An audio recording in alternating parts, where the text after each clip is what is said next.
Student, today I am going to discuss about a new topic, that means Ampere circuital law.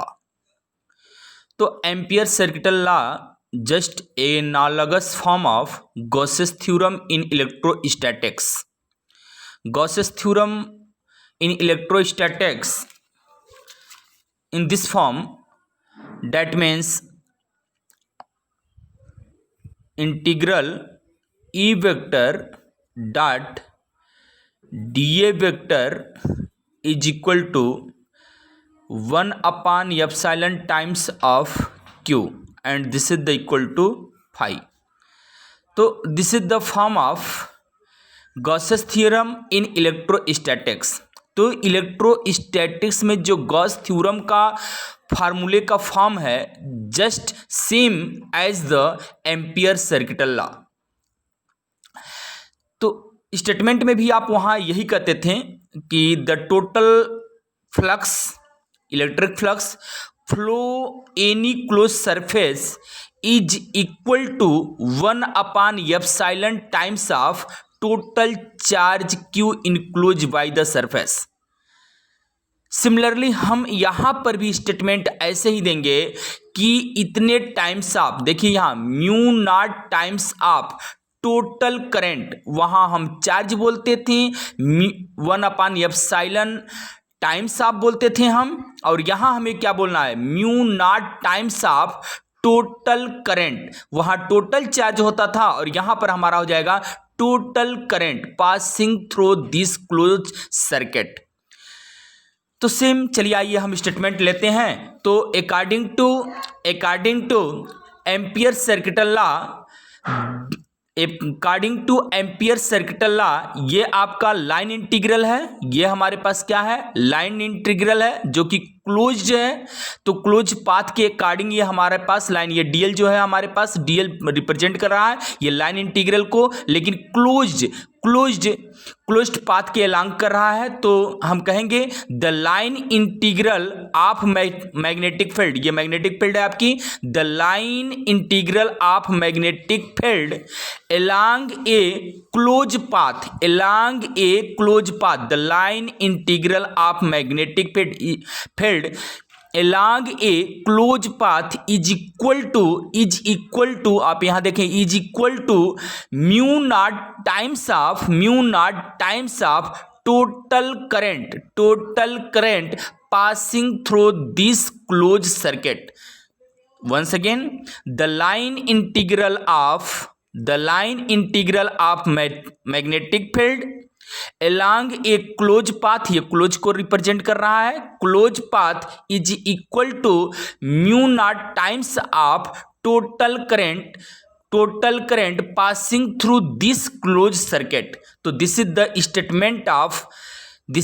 Statement of Ampere circuital law. तो Ampere circuital law just analogous, यहां हमने लिखा है analogous to Gauss's theorem in electrostatics, and this is the statement of Ampere circuital law.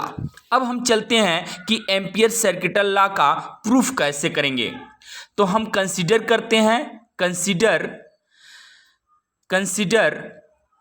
ये long straight wire या current carrying wire carrying a current I and it is the XY। तो XY is a long straight current carrying conductor wire carrying a current I at carrying a current I। जब हम कोई एक straight wire ले लेते हैं जिसमें current flow होती है, तो जैसे उसमें करंट फ्लो होती है तो अकॉर्डिंग टू, चाहे हम अरेस्टेड लॉ कहें चाहे बायो-सैवर्ट लॉ में आप इसको कैलकुलेट किए हैं, तो according to Oersted law around it magnetic field will be produce. तो हमने एक वायर ले लिया है, यह वायर इस प्लेन ऑफ पेपर पर है, this wire is situated over on the plane of paper. Then the magnetic field, आप जानते हैं जब हम कोई वायर ले लेंगे और जिसमें करंट फ्लो कर रही है तो इसके चारों ओर हमारी मैग्नेटिक फील्ड बनेगी। मैग्नेटिक फील्ड को जानने के लिए हम यूज कर सकते हैं राइट हैंड थंब रूल, तो राइट हैंड थंब रूल में हम क्या करते हैं, ये हम अपने थंब को करंट के एलांग लगा देते हैं और फिर उस करंट कैरिंग कंडक्टर वायर को अपने ग्रिप में लेते हैं और जिधर हमारी फिंगर रोटेट करती है, आप देखें जिधर हमारी फिंगर रोटेट करती है that is the direction of magnetic field. तो मैग्नेटिक फील्ड की जो डायरेक्शन होगी वो just perpendicular to plane of paper, plane of paper के परपेंडिकुलर मैग्नेटिक फील्ड ऐसे होगा। हमारे पास जो करंट कैरिंग वायर है वो प्लेन पर है, पेपर ऑफ प्लेन पर है और फील्ड इसके परपेंडिकुलर होगी और ऐसे कंसेंट्रिक होगी, जस्ट कंसेंट्रिक, सर्कुलर कंसेंट्रिक। तो उसको हम राइट हैंड थंब रूल से हम कैलकुलेट कर सकते हैं। तो हमारे पास मैग्नेटिक फील्ड ऐसे हो गई, जस्ट ऐसे कुछ मैग्नेटिक फील्ड हमारे पास ऐसे है, करंट ऐसे फ्लो कर रही है। अब हम ये देखेंगे, यही चीज हमने लिखा है, consider a long straight wire X Y carrying a current I and lies in the plane of paper. The magnetic lines of force are concentric circle and it is the perpendicular to plane of paper। तो हमने समझा भी दिया आपको, current ऐसे flow करेगा, magnetic field इसके perpendicular होगी और परपेंडिकुलर होगी, ये कंसेंट्रिक होगा और कंसेंट्रिक को मैंने बताया कि इससे जानने के लिए हम राइट हैंड थंब रूल का यूज कर सकते हैं। अब हम लेते हैं प्रूफ पर हम चल रहे हैं चूंकि, तो the magnitude of magnetic field at a point P at a distance R from current carrying conductor wire is given by, ये हम बायो-सेवर्ट लॉ लगा करके हम इससे पहले इस डेरिवेशन को कराए थे कि किसी स्ट्रेट वायर, कोई अगर स्ट्रेट वायर है जो करंट कैरिंग स्ट्रेट वायर है तो उस वायर के कारण उससे कुछ डिस्टेंस पर, जैसे यहाँ पर हमने आर डिस्टेंस लिया है, आर डिस्टेंस पर मैग्नेटिक फील्ड की वैल्यू अगर हम कैलकुलेट करते हैं तो वो आता है B equal to mu naught I upon 2 pi R. R is the distance at which we wish to calculate magnetic field. I current flow through the conductor wire. I is the current flow through the conductor wire and R is the distance at which we wish to calculate magnetic field. So this is the equation number first. अब हम क्या करते हैं, हमको चूंकि amperes circuital law को proof करना है तो हम क्या कर लेते हैं कि जो ये मैग्नेटिक फील्ड बनी हुई है, ये मैग्नेटिक फील्ड बनी है एट ए डिस्टेंस आर पर, इसी पर हम एक छोटा सा करंट एलिमेंट लेते हैं। तो ये हमारे पास एक छोटा सा करंट एलिमेंट डीएल हमने लिया। चूंकि करंट एलिमेंट इतना छोटा है कि उसको हम कर्व न कह करके उसको हम स्ट्रेट कहेंगे और जब इसको स्ट्रेट कहेंगे तो इसकी एक डायरेक्शन होगी, इसकी एक डायरेक्शन होगी और इसकी डायरेक्शन हम दिखाए हैं, देखें ये डीएल वेक्टर की डायरेक्शन है, ये आपका ये ब्लैक वाला जो पोर्शन है ये डीएल है और ये जो वेक्टर बता रहा है ये डीएल यानी करंट एलिमेंट की ये डायरेक्शन है। मैग्नेटिक फील्ड की डायरेक्शन में पहले भी बताया कि उसी के एलांग होगा, जो सर्किल आप है सर्किल के एलांग मैग्नेटिक फील्ड भी होगी और सर्किल के सरकमफ्रेंस के एलांग ही डीएल की भी डायरेक्शन होगी और इस प्रकार से बी वेक्टर और डीएल वेक्टर की डायरेक्शन एक ही होगी। सो बी वेक्टर और डीएल वेक्टर के बीच का जो एंगल होगा वो जीरो होगा। उसी बात को हम यहां पर मेंशन किए हुए हैं, आप देख सकते हैं the direction of magnetic field B is along tangential to circle. तो ये सर्किल के टेंजेंटियल हमारे बी की डायरेक्शन है and consider a small current element dl along the circle, then the direction of B vector and dl vector are same to the angle between B vector and dl vector is zero. तो हमने बताया कि B vector और dl vector के बीच की angle जो है हमारे पास वो जीरो होगी क्योंकि दोनों की डायरेक्शन एक ही है, इसलिए angle between them is equal to how much, zero. चूंकि हमें प्रूफ करना है स्टूडेंट, ये चीज हमें प्रूफ करना है close integral B vector dot dl vector, तो हम उस वैल्यू को कैलकुलेट करने चल रहे हैं। Close integral B vector dot dl vector हम इसे वेक्टर फॉर्म से इसको ब्रेक कर सकते हैं। A vector dot B vector equal to क्या होता है, ए बी कास थीटा। सो हम इसको ब्रेक कर सकते हैं तो ये हो जाएगा B D L cos theta from first year.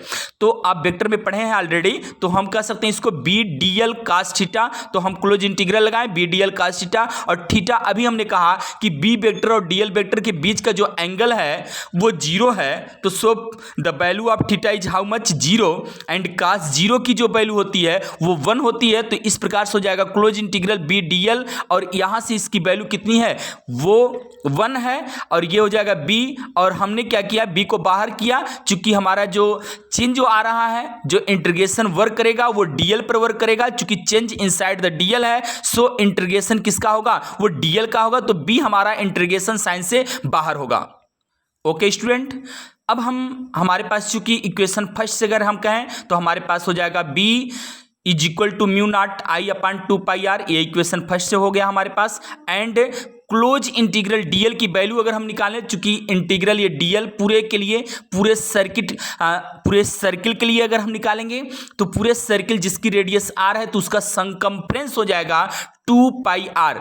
जब पूरे के लिए हम बात करेंगे, पूरे सर्किल के लिए करेंगे तो उसकी संकम्फ्रेंस पूरी ली जाएगी और वो हो जाएगा 2 पाई आर। तो हम यहाँ से कैलकुलेट कर चुके हैं कि b की जो वैल्यू होगी वो हमारे पास ये लिया जाएगा, और यहाँ से क्लोज इंटीग्रल जो dl की वैल्यू होगी वो 2 पाई आर होगा। इस प्रकार से दोनों वैल्यू को हम इस इक्वेशन 2 में अगर हम पुट करते हैं, then from equation 2 we have,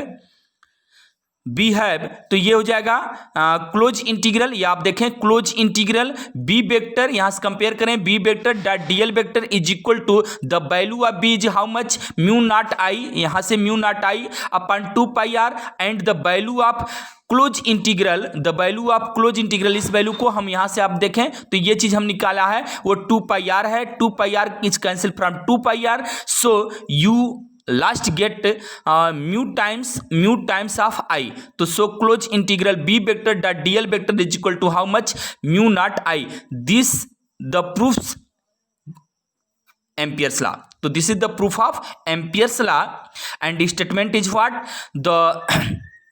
the line integral, आप यहां से देखेंगे डीएल को देख करके लाइन बोलेंगे, तो the line integral of magnetic field along a close path, ये आपको जो दिखाई दे रहा है ये क्लोज को रिप्रेजेंट करता है।